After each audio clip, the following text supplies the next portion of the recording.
3장 1절에서 12절까지 말씀입니다.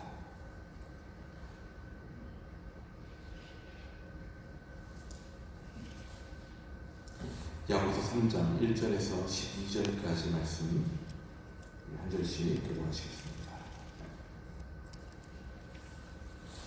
내 형제들아, 너희는 선생된 우리가 더 큰 심판을 받을 줄 알고 선생이 많이 되지 말라. 우리가 다 실수가 많으니 만일 말에 실수가 없는 자라면 곧 온전한 사람이라 능히 온몸도 굴레에 씌우리라. 우리가 말들의 입에 재갈 물리는 것은 우리에게 순종하게 하려고 그 온몸을 제어하는 것이라.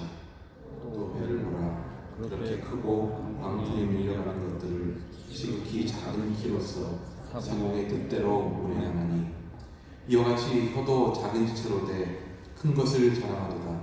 보라, 얼마나 작은 불이 얼마나 많은 나무를 태우는가. 혀는 곧 불이요 불의의 세계라. 혀는 우리 지체 중에서 온몸을 더럽히고 삶의 수레바퀴를 불살하나니 그 사람의 것이 지옥불에서 나느니라. 여러 종류의 짐승과 새와 벌레와 바다의 생물은 다 사람이 길들일 수 있고 길들여 왔거니와 길들일 사람이 없나니 쉬지 아니하는 악이요 죽이는 독이 가득한 것이라. 이것으로 우리가 주 아버지를 찬송하고 또 이것으로 하나님의 형상대로 지음을 받은 사람을 저주하나니 하늘에서 찬송과 저주가 나오는도다. 내 형제들아, 이것이 마땅하지 아니하니라. 샘이 한 구멍으로 어찌 단물과 쓴물을 내겠느냐. 내 형제들아, 어찌 무화과나무가 감람나무를 포도나무가 무화과를 맺겠느냐. 이와 같이 짠 물이 단물을 내지 못하느니라. 아멘. 내가 누구인가를 결정하는 요소가 아마 여러 가지가 있을 것입니다. 우리 이름부터 시작해서 우리 여러 가지 배경들, 우리의 출신지, 또 내가 아는 사람들, 나의 경력, 경험, 학력, 이런 모든 것들이 내가 누구인가를 결정한다라고 말할 수 있겠죠. 근데 그런 거 가운데서도 우리 자신이 누구인가를 결정하는 것 중에 의외로 중요한 한 가지가 있습니다. 그것은 바로 우리가 하는 말, 우리가 어떠한 말을 하느냐 라는 것을 통해서도 내가 누구인가가 결정되어진다라고 말할 수 있을 것입니다. 혀를 통해서 나오는 말, 어떤 보이는 것이 아니지. 그렇기 때문에 쉽게 생각합니다. 어찌 보면 내가 가지고 있는 것 중에 가장 쉽게 사용하는 것이 아마도 말이 아닌가 생각해 봅니다. 그 영향력이라든지 그 파괴력이 사실은 즉각적으로 드러나지 않는 경우가 많기 때문에 더더군다나 이 말이라는 것에 우리가 좀 소홀히 여길 때가 있다는 거죠. 저는 여러분들 아마 저보다도 훨씬 더 많이 경험하셨을 것입니다. 이 말이 얼마나 영향력이 있는지, 이 말이라는 것이 얼마나 파괴력이 있는지를 아마 더 잘 아실 거라고 생각합니다. 이런 글을 보았습니다.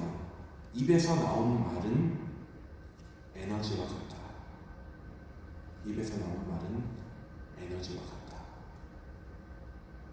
입에서 나온 말은 사라지지 않는다는 겁니다. 입에서 나온 말이 보이지는 않지만 우리 주변에 자리한다는 거죠. 그래서 그 글에서는 그렇게 표현을 하더라고요. 이런 어떤 내가 뱉은 말의 이 작은 에너지 덩어리들이 우리들을 이렇게 감싸고 있다. 그래서 내 주위에는 눈에는 보이지 않지만 나의 말들이 가득하다고 그렇게 얘기를 하더군요. 그게 어떠한 의미가 있을까요? 어떠한 영향력이 있을까요? 보이지는 않지만 그러한 말의 에너지들이 쫙 내 옆에 있음으로 말미암아서 나도 모르게 그런 에너지가 다른 사람에게 전달이 된다는 거예요. 흔히 뭐 이렇게 관상을 보시는 분도 있고, 제가 어디에 한번 이렇게 갔는데 어떤 분이 이렇게 신수가 좋습니다 이렇게. 제가 목사인지 아는데도 이렇게 신수가 좋습니다, 관상이 참 좋으시네요. 그럼 제가 좋아해야 되죠, 그죠? 그래서 제가 좋아했습니다. 근데 마치 그런 관상을 보고 신수를 보듯이 이 사람의 에너지가 보인다는 거죠. 그냥 봐도 말 한마디 하지 않아도 그 사람이 어떠한 마음으로 살아가는지, 심지어 사진만 봐도 그 사람의 에너지가 이렇게 전달이 된다라고 그 글에서는 표현을 했습니다. 평소에 감사하고 기뻐하고 만족하고 행복해하는 사람들, 사랑을 많이 표현하고 많이 웃고 좋은 말을 많이 하는 사람, 반면에 이상하게 불평이 좀 많고 불만도 많고 좀 다른 사람 이야기하는 것 좀 즐겨하고 그냥 다른 사람 얘기하는 것도 좀 남의 안 좋은 점을 많이 꼬집어서 얘기하는 그런 경우, 좀 더 나아가서 거짓말을 하거나 욕설을 하거나 때로는 이렇게 막 돈 타령 많이 하거나 변명 많이 하고, 이런 어떤 사람들은 분명 또 다른 에너지가 느껴진다고 그 사람이 이렇게 적었더라고요. 어떠십니까? 좀 수긍이 저는 같다라는 생각이 좀 듭니다. 우리의 말이 전혀 나하고는 관계없이 남아있다라면 정말 말이라는 건 쉬운 것 같아요. 그냥 뱉어버리는 거 같아요.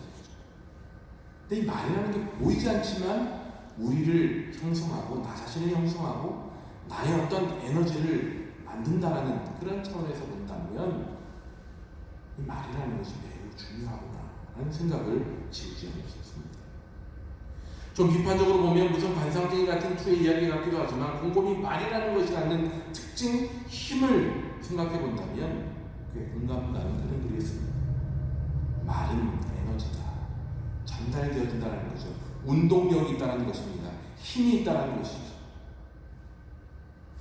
에너지 자체는 눈으로 보이지 않습니다. 하지만 그 에너지의 힘으로 어떻습니까? 그 거대한 비행기가 하늘을 날지 않습니까? 이처럼 말의 에너지로 인해 평소에 우리가 찬양하기에 힘쓰고, 그래도 우리의 말 한마디 한마디를 통해 하나님께 간구하고 하나님의 도우심을 구하고 하나님을 영광스럽게 하는 그러한 말, 이런 데에 익숙해져 있는 그러한 사람, 그런 사람과 함께 있을 때에는 알게 모르게 그 은혜의 영향력을 우리가 받게 된다는 것입니다. 그럼에도 불구하고 말은 우리에게 여전히 통제하기 힘든 요소죠. 그러기에 말이 갖는 에너지를, 그것도 긍정적인 에너지를 품기 위해 꽤나 노력을 해야 된다는 점이 우리에게 무거운 책임 또는 현실의 한계로 다가오는 것도 사실입니다. 오늘 보면 3절과 4절에서 이렇게 말씀을 하죠. 우리가 말들의 입에 재갈 물리는 것은 우리에게 순종하게 하려고 그 온몸을 제어하는 것이다. 또 배를 보라. 그렇게 크고 광풍에 밀려가는 것들을 지극히 작은 키로서 사공의 뜻대로 운행하니. 재갈과 키를 예로 들어 설명하고 있죠. 말은 작지만 우리가 내뱉는 이 말, 그리고 그 말이 나오는 이 입은 작지만 큰 영향력을 주도하는 그러한 실제 에너지원이라는 것을 여기서도 말씀해주고 있습니다. 말의 입에 물리는 재갈도 커다란 배의 방향을 정하고 그렇게 배를 인도하는 키 역시 말이라든지 재갈 물린 말이라든지 그 키의 움직임에 따라 움직이는 배의 크기와 비교하면 매우 작은 것 아니겠습니까?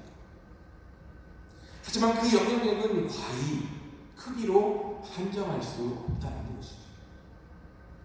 이것이 만약 긍정적인 영향에만 머문다면 절대로 염려할 이유가 없겠죠. 하지만 5절에서 이렇게 말씀합니다. 이와 같이 혀도 작은 지체로 돼 큰 것을 자랑하도다. 보라, 얼마나 작은 불이 얼마나 많은 나무를 태우는가. 마치 작은 불씨가 비록 처음에는 작아 보이지만 그것이 엄청난 화마로 이어지듯이 예상치 못한 파괴적인 영향력을 미칠 수 있는 것이 우리의 작은 입에서 나오는 작은 말 한마디라는 것입니다. 말의 위험성, 말의 파급력은 오늘이다. 이 야고보 당시 초대교회가 큰 문제였음에 분명한 것 같습니다. 아니, 인류의 시작부터 지금까지 변치 않는 그런 인간의 한계의 연약함이겠죠. 이런 말의 파괴성을 6절에서 보다 구체적으로 묘사하고 있습니다. 혀는 곧 불이요 불의의 세계라. 혀는 우리 시체 중에서 온몸을 더럽히고 삶의 수레바퀴를 불사르나니 그 사는 것이 지옥불에서 나느니라. 혀가 긍정적인 역할을 하기도 합니다만 동시에 작은 불이 많은 것을 피우는 것처럼 혀는 분명히 부정적인 역할을, 다시 말해 부정적인 파괴성 또한 가지고 있다는 것이죠. 혀는 그릇과 같아서, 그릇은 어떤 용도입니까? 뭔가를 담아야 되지 않습니까? 이 혀는 그릇과 같아서 뭔가 좋은 것으로, 다시 말해 남을 세워주고 남을 격려해주고 칭찬해주고 인정해주고 위로하고 기쁨을 나눠주는 것으로 채우지 못하면 결국 다른 것으로 채울 수밖에 없다는 거죠. 결국 그렇지 못한 반대되는 것을 담게 되다는 것입니다. 결국 부정적인 것을 담는다는 거죠. 우리에게 긍정적인 그런 영향력을 주는 그런 말, 그런 것도 담지 못하면 우리의 말이라는 그릇은 결국 부정적인 이야기, 불평과 불만의 이야기들로 채워질 수밖에 없다는 거예요. 더불어서 혀는 야생성을 가지고 있다라고도 얘기합니다. 7절과 8절은 바로 그러한 혀의 야생성을 언급하죠.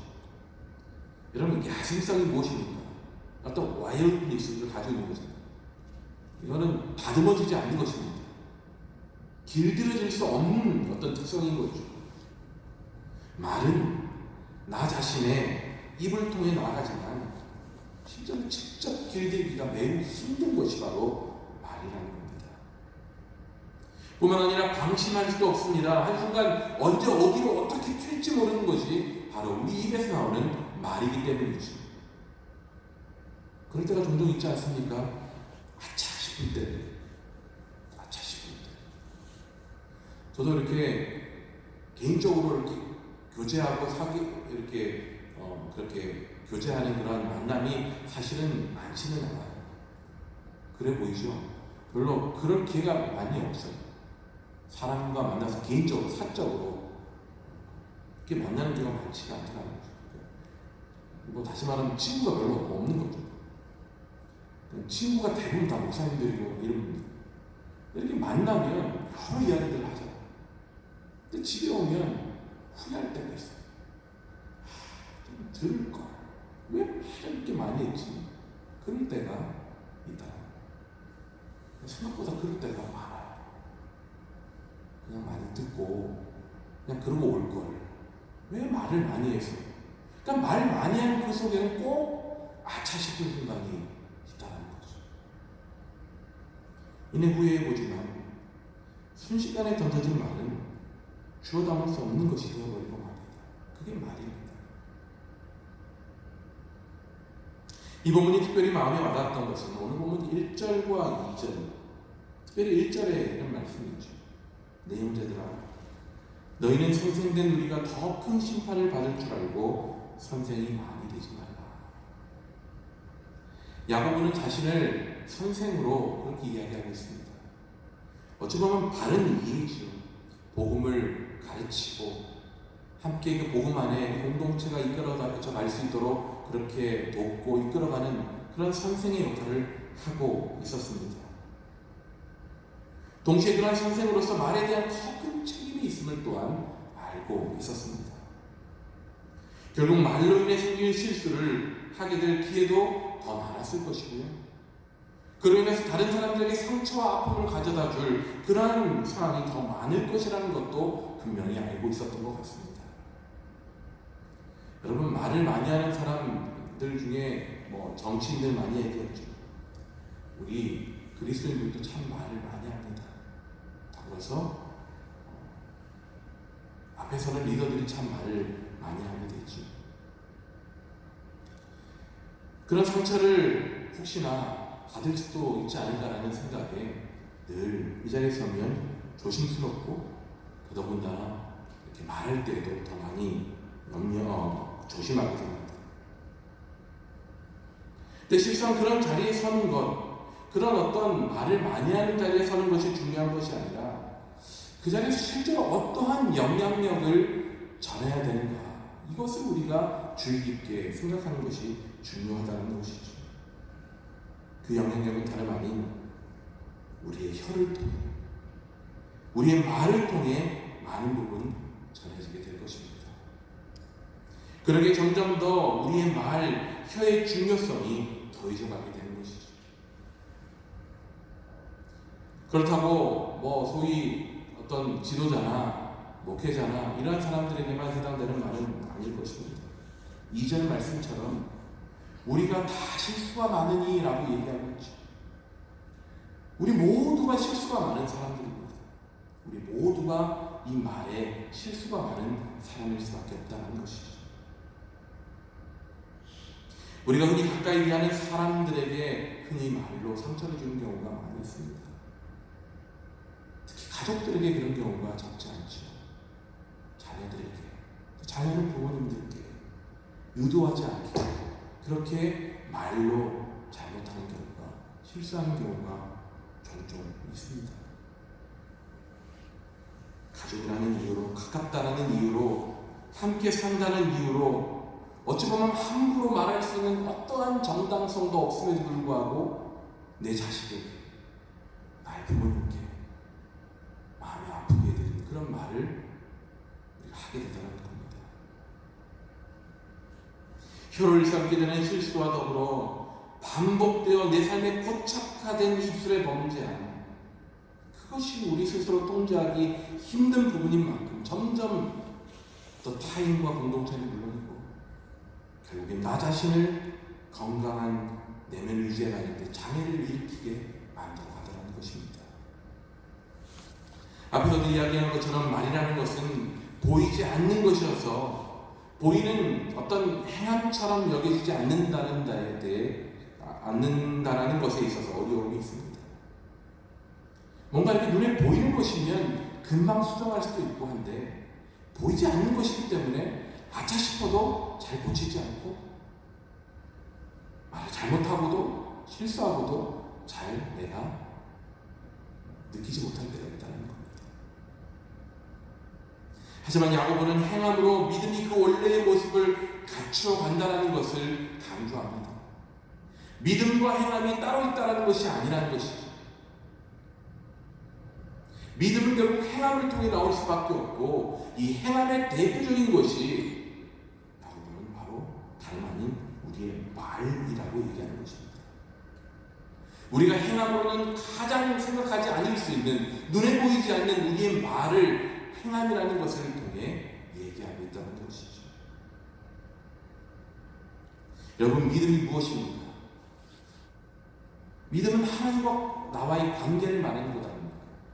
믿음은 하나님과 내가 얼마나 친밀한 관계 가운데 있느냐를 말하는 것입니다. 그렇다면 당연히 그 믿음 있는 자는 하나님과 친밀하고 가깝기 때문에 하나님이 무엇을 생각하고 무엇을 기뻐하시는지 알겠죠.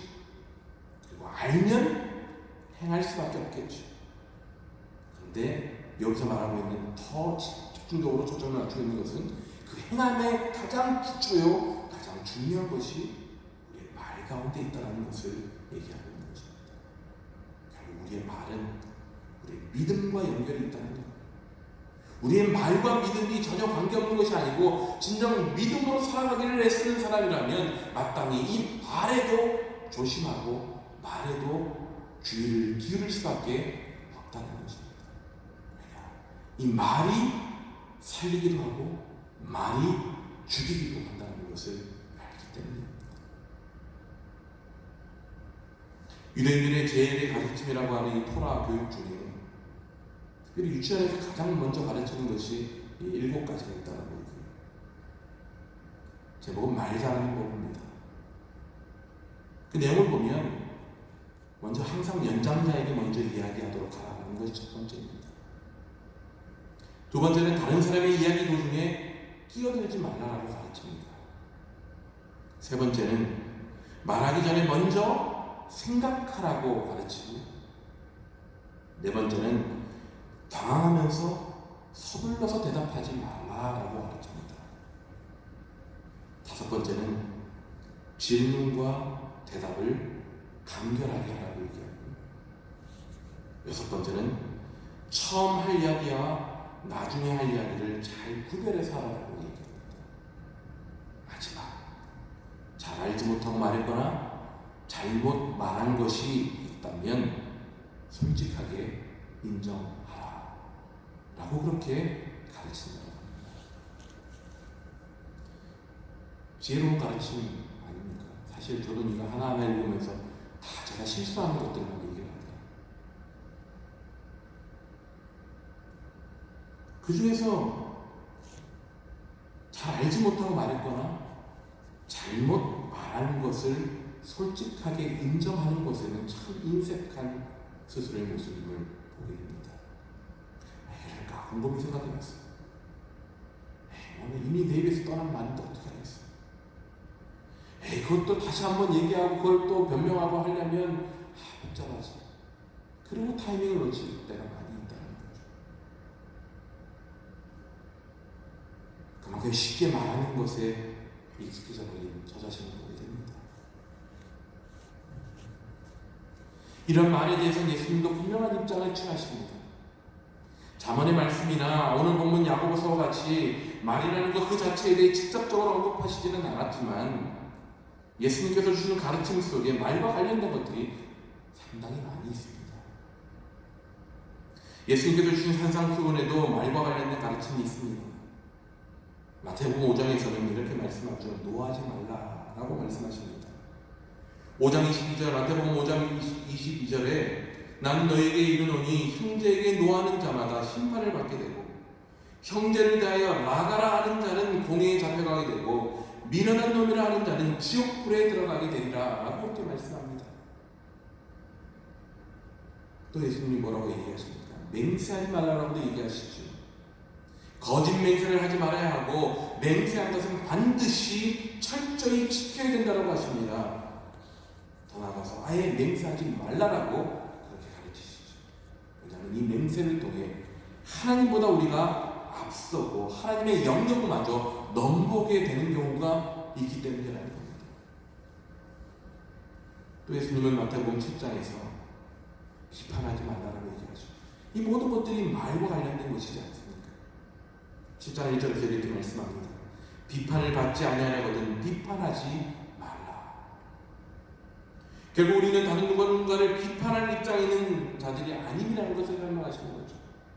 물론 필요한 비판은 필요합니다. 마땅히 해야 되겠죠. 하지만 여기서의 비판은 비판을 위한 비판, 정죄를 위한 비판인 것이죠. 그렇다고 말없이 벙어리처럼 살 수는 없지 않겠습니까? 해야 할 말은 또한 반드시 해야 하겠죠. 예수님 역시 하셔야 될 말씀을 분명하게 하셨습니다. 그 말씀 대부분이 무엇일까 곰곰이 놓고 보면 다름 아닌 우리들을 차근차근 가르치시고 지도하시는 말이었습니다. 하지만 단지 우리 인간 세상에서 이루어지는 가르침의 차원에 머무는 그런 말씀이 아니라 예수님의 말씀 속에는 매우 중요한 한 가지가 담겨 있었습니다. 그것은 바로 생명의 약속이 담겨 있는 말씀이었다는 것이죠. 회복에 대한 소망이 담겨 있는 말씀이었다는 것입니다. 상하고 지쳐서 포기하고 싶은 자들에게 힘을 주고 격려하는 말씀이었다는 거죠. 요한복음 14장 6절에서 이렇게 말씀하죠. 내가 곧 길이요 진리요 생명이니 나로 말미암지 않고는 하나님께로 나아갈 자가 없다. 하나님께로 나아갈 수 있는 유일한 길이 무엇인지, 유일한 영원한 생명을 얻을 수 있는 길이 무엇인지를 예수님은 그 말을 통해 가르쳐 주셨습니다. 요한복음 10장 9절과 10절에서 이렇게 말씀하죠. 내가 문이니 누구든지 나로 말미암아 들어가면 구원을 받고 또는 들어가며 나오며 꼴을 얻으리라. 도둑이 오는 것은 도둑질하고 죽이고 멸망시키려는 것뿐이요 내가 온 것은 양으로 생명을 얻게 하여 더 풍성히 얻게 하려는 것이다. 요한복음 5장 24절에서 이렇게 또 말씀하십니다. 내가 진실로 진실로 너에게 이르노니 내 말을 듣고 또 나 보내신 이를 믿는 자는 영생을 얻었고 심판에 이르지 아니하나니 사망에서 생명으로 옮겼느니라. 예수님이 가르치시고 전하신 이 말씀 한 구절 한 구절에는 비판하고 정죄하고 우리를 쓰러뜨리고 우리를 절망케 하는 그러한 말이 아니라, 우리를 상처 주는 말씀이 아니라 지치고 쓰러져가는 자들에게 회복의 길이 무엇인지, 영원한 생명의 길이 무엇인지를 가르쳐 주시는 그러한 생명의 약속의 말씀이었다는 것입니다. 예수님의 말씀으로 우리에게 생명을 확인시켜 주셨습니다. 예수님의 말씀으로 상하고 지친 자들을 일으키셨고 영원히 함께 하시겠다라고 약속하셨습니다. 그 말씀이 우리를 일으키게 합니다.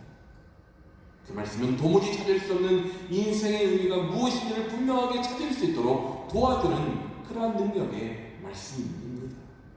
금방 죽어갈 것만 같고 금방 질식해버릴 것만 같은 답답함 속에 어느 누구도 대답해주지 않고 어느 누구도 위로해주지 않는 그 상황 속에 나에게 진정한 위로와 회복을 주시는 그 말씀, 그것이 바로 예수님의 입술을 통해 우리에게 주어진 예수님의 말씀이었다는 것이죠. 그것이 우리가 말을 조심하며 삼가되 그 말을 통해 이뤄갈 능력과 소망을 포기할 수 없는 이유이기도 하다는 것입니다. 우리에게 있는 이 입이 문제야, 이 그냥 열지 말아야지, 이것이 해결책이 아니라는 것입니다. 이것이 우리에게 주신 입술을 주신 이유가 아니라는 것이죠. 우리 입을 조심해야 돼, 삼가야 돼. 더불어 이 입을 통해 예수님이 생명을 주셨던 것처럼 우리 입술을 통해 생명을 전하고 회복을 가져다 주고 위로할 수 있는 그러한 능력의 입술로 우리의 말이 사용되어질 수 있고 사용되어져야 된다는 것을 말씀해 주시는 것입니다. 그러게 우리는 말에 대해 더욱 주의 깊게 배워야 할 것입니다. 그리고 우리 삶 속에 더 깊이 있게 적용해야 되겠죠.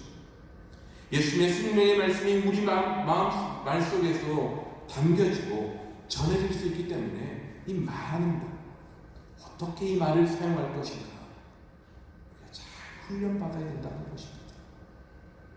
예수님께서 그 본을 보여주시지 않았습니다. 우리 또한 우리 입술을 통해 그 일들을 감당하실 수 있도록 우리에게 이 입의 역할을 주신 것입니다. 이처럼 말이 가지는 영향력이 있어서 부정적인 면이 강한 만큼 말을 어떻게 잘 사용하느냐에 따라 선한 영향력을 가져다 줄 수 있는 것, 그것이 바로 우리에게 주어진 말입니다. 오늘 본문이 말을 통한 실수, 좋지 못한 영향력을 강조하고 있습니다만 오히려 그 말씀을 통해 우리에게 주시는 더 깊은 의미가 있다면 말을 너희들이 조심해야 돼, 그만큼 위험한 것이야. 하지만 예수님이 보여주시지 않았느냐, 예수님의 입술을 통해 생명이 전달되어졌던 것처럼 그렇게 위험하고 파괴력 있고 길들이기 힘든 입술이지만 그 입술을 통해 성령님 주장하신다면, 그 입술을 잘 훈련한다면 너의 말을 통해 생명을 살리는 일들을 할 수 있다는 것을 우리들에게 가르쳐주고 계신 것입니다. 그 일들 우리들이 감당할 수 있습니다. 그 역할들 우리가 할 수 있다는 것이지. 우리 공동체 가운데 그런 역할들, 그런 능력들이 풍성하게 이루어져 가고 있습니다. 끊임없이 만날 수밖에 없는 우리 관계잖아요. 우리 말을 통해 서로를 아프게 하고 서로를 좀 좌절하게 하고 서로 기운 빠지게 하고 왜 이렇게 힘들지? 라는 그런 마음을 주는 그런 우리의 말이 아니라 우리 입술을 통해 섬길 맛이 난다. 기쁘다. 이 공동체에 있는 정말 행복이 이것이구나 라는 것을 충분히 우리의 말을 통해도 흘려보내줄 수 있다는 것을 잊지 말아야 될 것입니다. 주님께서 어떤 모습을 기대하시겠습니까? 우리 입술을 통해 우리 서로의 생명을 살리고 회복시키고 다시 한번 이렇게 세우는 일들 가운데 쓰임받는 그 말들을 보기 원하시지 않으시겠습니까? 여기 계신 분들부터 우리의 가정에서, 우리의 교회에서, 우리의 일터에서 그런 입술에 놀라운 능력을 행하는 자 여러분 모두가 되시기를 간절히 소원하고 축복합니다.